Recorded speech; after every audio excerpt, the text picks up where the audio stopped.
Excel PU college Guruvayanakere ಪ್ರಾಯೋಜಿತ ಅಖಾಡ big fight ವಿಶೇಷ ಮತ್ತೆ ಮುಂದುವರಿಸ್ತಾ ಇದ್ದೀನಿ. ದಿನೇಶ್, ಒಂದು ಕ್ವಶನ್ ಇತ್ತು ನಂದು. ಇಂಥ ಹೋರಾಟಗಳನ್ನು ಹತ್ತಿಕ್ಕುವುದು ಹೇಗೆ ಅಂತ ಗಮನಿಸುವುದು ಅಥವಾ ಆ ಕಡೆ ಫೋಕಸ್ ಮಾಡೋದು ಒಂದು ವಿಧಾನ ಅದು. ಆದರೆ ಪರಿಹಾರನ ಹತ್ತಿಕ್ಕೋದ ಅಂತ ಚಾಯ್ಸ್ ಬಂದಾಗ ಕೇಂದ್ರ ಸರ್ಕಾರ ಆಲ್ಮೋಸ್ಟ್ ಹತ್ತಿಕ್ಕೋದನ್ನೇ ಚೂಸ್ ಮಾಡ್ಕೊಳ್ತಾ ಇದೆಯಾ? ಅಲ್ಲಿ ಪರಿಹಾರ ಒಂದು ಸಣ್ಣ ಸೊಲ್ಯೂಷನ್ ಇದೆ. ಒಬ್ಬ ಮಿನಿಸ್ಟರ್ ರಾಜೀನಾಮೆ ಕೊಟ್ಬಿಟ್ರೆ ಏನಾಗ್ಬಿಡ್ಬಹುದು ಮಹಾ ಅಂತ. ಇಲ್ದಿದ್ರೆ ಯಾರಾದರೂ ಪಾಲ್ದಾರಿದ್ದಾರಾ ಈ ಮಿನಿಸ್ಟರ್ ಜೊತೆ ಈ ಒಂದು ಇಡೀ ಹಗರಣದಲ್ಲಿ ಅಂತ?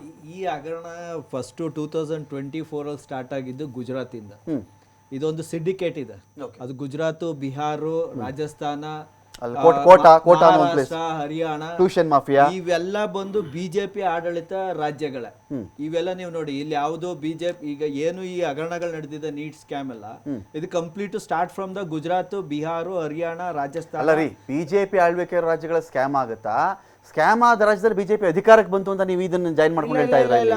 ಇವೆಲ್ಲ ಅಲ್ಲೇ ಸಿಂಡಿಕೇಟ್ ಡೆವಲಪ್ ಆಗಿರೋದು. ಈ ಸಿಂಡಿಕೇಟ್ ಅಲ್ಲಿ ಏನಾಗಿದೆ ಅಂದ್ರೆ, ಇವತ್ತು ನಾವು ಹೇಳೋ ಪ್ರಕಾರ ಇವತ್ತು ಯಾಕೆ ಅವರು ಧರ್ಮೇಂದ್ರ ಪ್ರಧಾನ್ ರಾಜೀನಾಮೆ ಕೇಳ್ತಾ ಇಲ್ಲ ಅಂದ್ರೆ, ಇದರಿಂದ ಬೇರೆಯವರು ಇದ್ದಾರೆ. ಓಕೆ, ಅದರಲ್ಲಿ ತುಂಬಾ ದೊಡ್ಡ ಲೆವೆಲ್ ಅಲ್ಲಿರೋ ಬಿಜೆಪಿ ನಾಯಕರಿದ್ದಾರೆ. ಅದಕ್ಕೆ ಇವ್ರನ್ನ ಅರಕೆ ಕುರಿ ಮಾಡಕ್ಕೆ ಅವ್ರಿಗೆ ರೆಡಿ ಇಲ್ಲ. ಬಿಕಾಸ್ ಈಸ್ ಇನ್ನೋಸೆಂಟ್ ಅಂತ ಅವ್ರಿಗೆ ಗೊತ್ತಿದೆ. ಅಂದ್ರೆ ಇದರಲ್ಲಿ ಇವತ್ತಿನ ಈ ಇನ್ನೋಸೆಂಟ್ ಯಾರು ಇದರಲ್ಲಿ? ಇನ್ನೋಸೆಂಟ್ ಧರ್ಮೇಂದ್ರ ಪ್ರಧಾನ್ ಅವ್ರು ಹೇಳ್ತಿರೋದು ಅಲ್ಲ, ಅವ್ರಿಗೆ ಗೊತ್ತಿದೆ ಅದು, ಅದಕ್ಕೆ ಅವ್ರನ್ನ ತೆಗಿತಾ ಇಲ್ಲ. ಇದ್ರಲ್ಲಿ ಇವತ್ತು ಇಷ್ಟೆಲ್ಲ ಭ್ರಷ್ಟಾಚಾರದ ಒಳಗಡೆ ಇರೋದು ಮೋಸ್ಟ್ಲಿ ನನ್ನ ಪ್ರಕಾರ ಕಲ್ಪಿಟ್ ಯಾರು? ಮೋಸ್ಟ್ಲಿ ನರೇಂದ್ರ ಮೋದಿ ಅವರು ಇರ್ಬೋದು, ಅಮಿತ್ ಶಾ ಅವರು ಇರ್ಬೋದು. ಯಾಕಂದ್ರೆ ಇವ್ರು ಇಷ್ಟು ವೀಕೆಸ್ಟ್ ಪ್ರಧಾನಮಂತ್ರಿ ಅಂತ ಯಾರಿಗೂ ಗೊತ್ತಿಲ್ಲ. ಒಬ್ಬ ಶಿಕ್ಷಣ ಸಚಿವನ್ ತೆಗಿಯಕ್ಕೆ ಅವ್ರ ಕೈಲಿ ಆಗ್ತಾ ಇಲ್ಲ ಅಂದ್ರೆ is control under somebody people. ಅಂದ್ರೆ ಪ್ರಧಾನಮಂತ್ರಿ ಬೇರೆಯವರ ಕಂಟ್ರೋಲ್ ಅಲ್ಲಿ ಇದ್ದಾರೆ ಅಂತ ನಾನು ಹೇಳ್ತಾ ಇದ್ದೀನಿ. ಒಂದು ಯಾವ್ದೋ ಸಿಂಡಿಕೇಟ್ ಒಳಗಡೆ ಕಂಟ್ರೋಲ್ ಅಲ್ಲಿ ಇದ್ದಾರೆ. ಅದರಿಂದ ಅವ್ರ ಕೈಲಿ ಒಬ್ಬ ಶಿಕ್ಷಣ ಸಚಿವನ್ನ ತೆಗಿಯೋದಕ್ಕೆ ಆಗ್ತಾ ಇಲ್ಲ. ಮತ್ತೆ ಇನ್ನೊಂದು ಹೇಳ್ತೀನಿ, ಇವತ್ತು ಏನು ಈ ಎಲ್ಲಾ ನಡೀತಾ ಇದೆ ಸ್ಟೂಡೆಂಟ್ ಪ್ರೊಟೆಸ್ಟ್, ಅದು 2013 ನಡೀತು, ಡಿಸೆಂಬರ್ ಅಲ್ಲಿ. 13 ಡಿಸೆಂಬರ್ ಲೋಕಸಭೆ ಭವನದ ಒಳಗಡೆ ಕಲ್ಲರ್ ಬಾಂಬ್ ಬ್ಲಾಸ್ಟ್ ಮಾಡಿದ್ರು. ಅವರು ನಿರುದ್ಯೋಗಿ ವಿದ್ಯಾರ್ಥಿಗಳು. ಅವ್ರ ಮೇಲೆ UAPA ಆಕ್ಟ್ ಆಗಿ ಇನ್ನೂ ಜೈಲಲ್ಲಿ ಬಿದ್ದಾರೆ. ಯಾರೋ ಒಬ್ಬ ಅಷ್ಟೇ ಆಚೆ ಬಂದ. ನಾನ್ ಹೇಳ್ತಾ ಇರೋದು ಅವ್ರನ್ನು ರಿಲೀಸ್ ಮಾಡ್ಬೇಕು. ಅವರೆಲ್ಲ ನಿರುದ್ಯೋಗದ ವಿರುದ್ಧ ಹೋರಾಡಿದ್ರು. ಯಾವ್ದೋ ಗನ್ ತಗೊಂಡೋಗಿಲ್ಲ, ನಿಜವಾದ ಬಾಂಬ್ ತಗೊಂಡೋಗ ಪ್ರತಾಪ್ ಸಿಂಹ ಅವರೇ ಪಾಸ್ ಕೊಟ್ಟಿದ್ದು. ನಾನ್ ಹೇಳ್ತಾ ಇರೋದು ಅವತ್ತೇ ಇದು ತುಂಬಾ ಮುಂದಕ್ಕೆ ಹೋಗ್ಬೇಕಿತ್ತು. ಆದ್ರೆ ಇವ್ರೆಲ್ಲಾನು ಸಪ್ರೆಸ್ ಮಾಡ್ಕೊಂಡ್ ಬಂದಿದ್ದಾರೆ. ಆದ್ರೂ ಜನಕ್ಕೇನೋ ನಂಬಿಕೆ ಇತ್ತು, ಇವ್ರು ಏನೋ ಮಾಡ್ತಾರೆ, ಇವ್ರು ದೇಶಭಕ್ತರು ಅಂತ. ಯಾವಾಗ ಉಂಡಿ ಹಣ ಹೊಡೆದ್ರು ಅವತ್ತು ಜನರಿಗೆ ನಂಬಿಕೆ ಹೋಯ್ತು.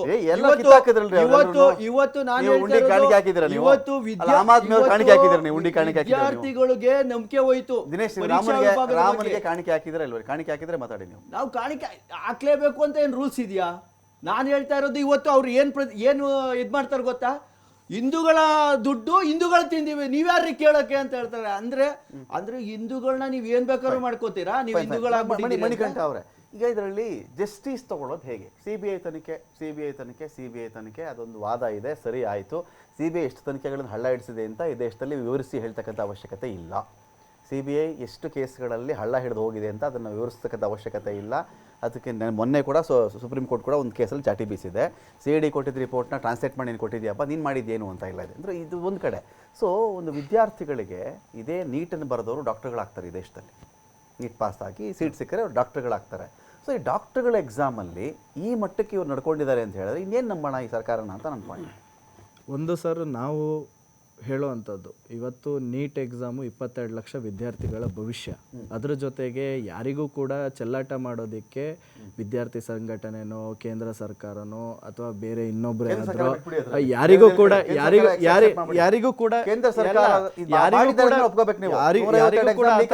ಸಾಧ್ಯ ಇಲ್ಲ. ಎಜುಕೇಶನ್ ಬೇಕಿಲ್ಲ ಅಂತ ಯಾವ ಎಕ್ಸಾಮ್ಗಳು ಮಾಡೋದು ಈಸಿ ರೀ ಮಣಿಕಂಠ ಅವರೇ.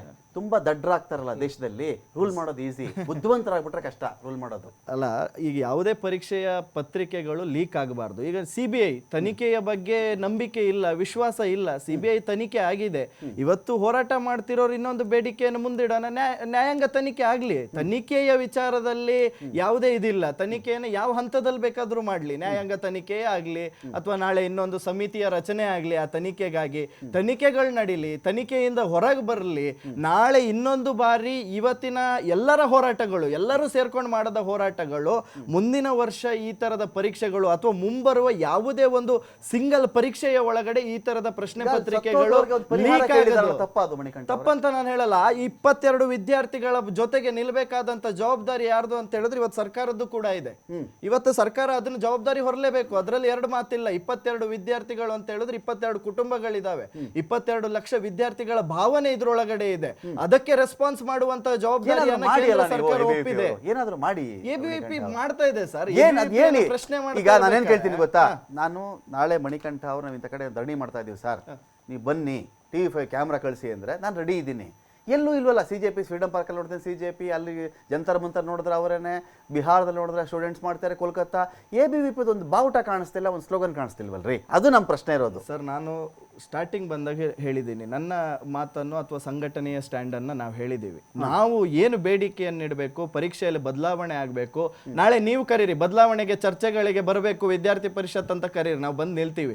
ಇವತ್ತು ಟ್ರೆಂಡ್ ಕ್ರಿಯೇಟ್ ಆಗಿದೆ, ಅಲ್ಲಿ ಹೋರಾಟದಲ್ಲಿ ಒಂದೇನೋ ಕ್ರೇಜ್ ಇದೆ, ನಂದು ಒಂದು ಬಾವುಟ ಹಿಡಿದ್ರೆ ನನ್ನ ಬಾವುಟನು ಇವತ್ತು ಹಾರುತ್ತೆ ಅಲ್ಲಿ ಅಂತ ಹೇಳ್ಕೊಂಡು ಹೋಗುವಂತ ಸಂಘಟನೆ ವಿದ್ಯಾರ್ಥಿ ಪರಿಷತ್ ಅಲ್ಲ. ನಾವ್ ಇದಕ್ಕೆ ಹೋರಾಟನೆ ಮಾಡ್ಲಿಲ್ವಾ? ಇದು ಲೀಕ್ ಆದ ತಕ್ಷಣ ನಮ್ಮ ಹೋರಾಟ ನಾವು ಇಡ್ಲಿಲ್ವಾ? ಲೆಟರ್ ಕೊಟ್ಟು ಸುಮ್ಮನೆ ಆಗ್ಲಿಲ್ಲ ಸರ್. ನಮ್ ಹೋರಾಟ ನಡೆದಿದೆ ಸರ್. NTA ಮುಂದೆಯೇ ನಡೆದಂತ ಹೋರಾಟವನ್ನೇ ನೀವು ಗಮನಿಸಿ ಸರ್. ಮೇ 13ನೇ ತಾರೀಕು ನಡೆದಂತ ಹೋರಾಟ, ಸಾವಿರಾರು ವಿದ್ಯಾರ್ಥಿಗಳು NTA ಮುಂದೆ ಹೋರಾಟ ಮಾಡಿದೀವಿ, ಬೇಡಿಕೆಯನ್ನ ಇಟ್ಟಿದೀವಿ. ನೀಟ್ ನ ಬಗ್ಗೆ ಯಾರು ಕೂಡ ಮಾತೆತ್ತೋರ ಇರ್ಲಿಲ್ಲ ಅವತ್ತು. ಇಡೀ ದೇಶದಲ್ಲಿ CJPನೇ ಇರ್ಲಿಲ್ಲ. ಇವ್ರು ಹೋರಾಟ ಮಾಡಿದ್ರೆ ಕ್ರೇಜ್ ಅಂತೀರಿ, ನೀವು ಹೋರಾಟ ಮಾಡಿದ್ರೆ ಅಲ್ಲ ರೀ, ಇವ್ರು ಹೋರಾಟ ಮಾಡಿದ್ರೆ ಕ್ರೇಜ್, ನೀವು ಮಾಡಿದ್ರೆ ದೇಶಭಕ್ತಿನಾ? CJP ಕ್ರೇಜಿಗೆ ಹೋಗಿರೋದಲ್ಲ, ಅದ್ರ ಜೊತೆ ಇವತ್ತೊಂದೆರಡು ಟೆಂಟ್ ಹಾಕಿ ಕೂತಿದಾವೆ ಸಂಘಟನೆಗಳು. ಅಸ್ತಿತ್ವವನ್ನೇ ಕಳ್ಕೊಳ್ತಿದ್ದೇವೆ ಅಂತ ಬಂದಂತ ಸ್ಟೂಡೆಂಟ್ ಆರ್ಗನೈಸೇಷನ್ಗಳು ಇವತ್ತು ಟೆಂಟ್ ಹಾಕಿ ಕೂತಿದಾವೆ. ಆ ಟೆಂಟ್ ಅಲ್ಲಿ ಏನ್ ಚರ್ಚೆ ಆಗ್ತಿದೆ? ನೀವು ನೀಟ್ನ ಬಗ್ಗೆ ಮಾತಾಡಿ. ನೀಟ್ನ ಬಗ್ಗೆ ಮಾತಾಡಿದಾಗ ವಿದ್ಯಾರ್ಥಿ ಪರಿಷತ್ ಅಂತ ಸಂಘಟನೆಯವರು ಒಬ್ರು ವಿರೋಧ ಮಾಡಿದ್ರೆ ನಮ್ಮನ್ನ